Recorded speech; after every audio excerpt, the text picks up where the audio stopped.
Moosin here. The War Within is shaping up to look like a very promising expansion, with changes and new information coming out regularly, driving the hype train to new heights.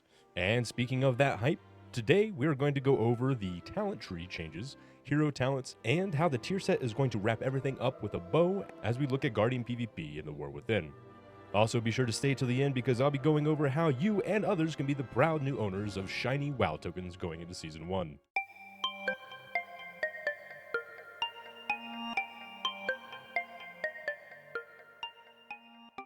Excluding my questionable decision to PvP with the blues as a Guardian Druid to provide you this content, we are first going to look at the talent tree. At first glance, you will notice that the right side of the Guardian tree has remained the same, with plenty of questionable pathing, node connections, and unnecessary point bloat, which you've probably heard me rant about on stream. However, on the Druid side of the tree, you will see it's been rearranged, so let's touch on the finer points. Now, I do understand that this is beta, but pre-patch is just around the corner, so our opportunity to get in here and play with things as well as express our concerns, now's a good time to do that. And speaking of which, if you haven't picked up on it already while looking at the Druid tree, there is a big glaring issue. Yes, you guessed it. Moonkin form is gone. Feral, Guardian, even Resto Druid. It's gone, baby. So this is a great time to rally the forces and be like Blizzard WTF. Other than that though, the general changes to the Druid side of the tree are pretty promising. As you can see, we are now getting feline swiftness a lot sooner, as well as talenting in to remove corruption without a wasted point. Wild Charge has also found a better position, Cyclone and Mass Entanglement with Ursol's Vortex being in a better position as well. However, some changes to the spells. Astral Influence is now only 1 point, yet has changed to now only affect spells. Another big one is going to be the inclusion of Ursoc Spirit, which does give you 10% stamina in bear form. We also have the addition of 2 new spells, one of which being Instincts of the Claw, increasing our damage to Shred, Swipe, Rake, Mangle, as well as Thrash. And the other spell being Lore of the Grove, affecting Moonfire, Sunfire, Rejuve, and Wild Growth. Other key takeaways include Well-Honed Instincts now being only 1 point, and the inclusion of another talent called Fluid Form, which for Guardian Druids allows Mangle to be used in any form, and when you do, will switch you into bear form. Lastly, Tireless Pursuit being moved to a PvP talent. Turning the discussion to the hero talents for Guardian, both Druid of the Claw and Elune's Chosen do wonders for the class fantasy, and are well supported by the standard talents. However, looking at them from the PvP perspective, Elune's Chosen will certainly be the go-to for many as it plays similarly in Dragonflight. Whereas Druid of the Claw brings back form dancing with significant defense increases, a practice which, when executed poorly in PvP, would expedite you to the graveyard. That aside, the hero talents here, however, bring it to look very promising as the overperformer when flank carrying. Hypotheses aside, let's take a closer look. First up, we have Druid of the Claw, which the primary bonus is centered around Ravage and AoE Cleave.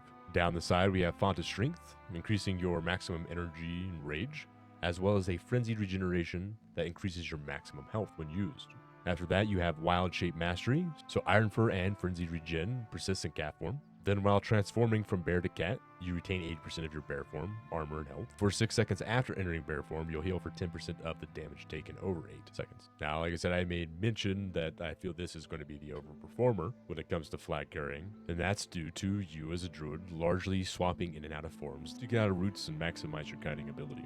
In particular, Wild Shape Mastery also is going to be playing very well with Ursine Vigor. So for 4 seconds after shifting to bear form, your health and armor is also going to be increased by 15%.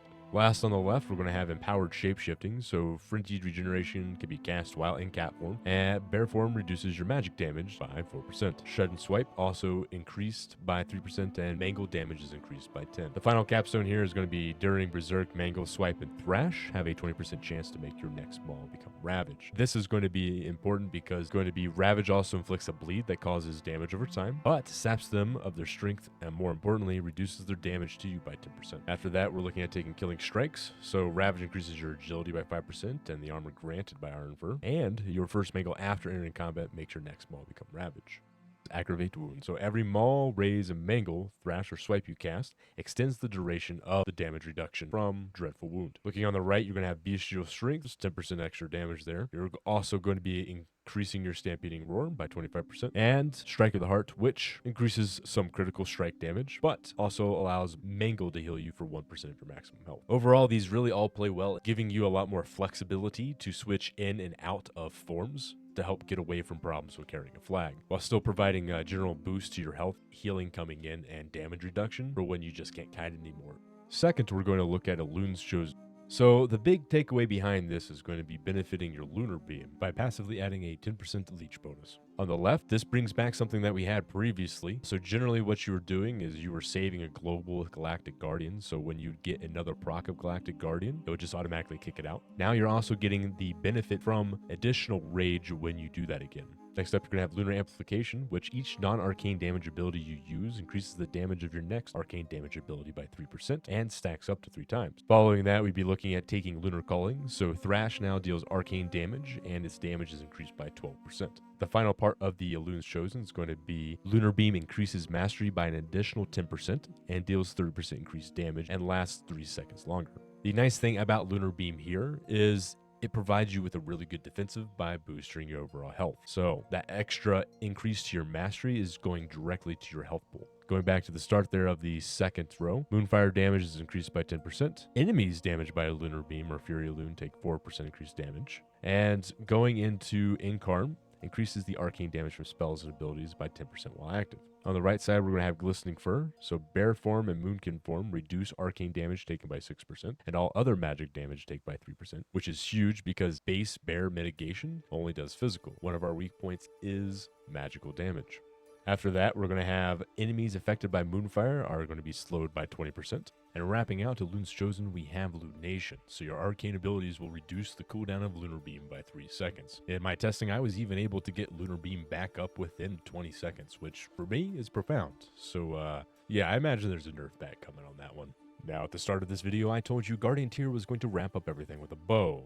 This isn't wrong, but Blizzard is certainly playing the reserved approach for Season 1 with all classes, which is safe to say it's due to the over-encompassing efforts to balance the hero talents. Although for Guardian in particular, our 2-piece will increase the damage done by Thrash and Moonfire, while also reducing damage you take by 1%, stacking up to 3. And our 4 set will then increase Arcane and Bleed damage by 5.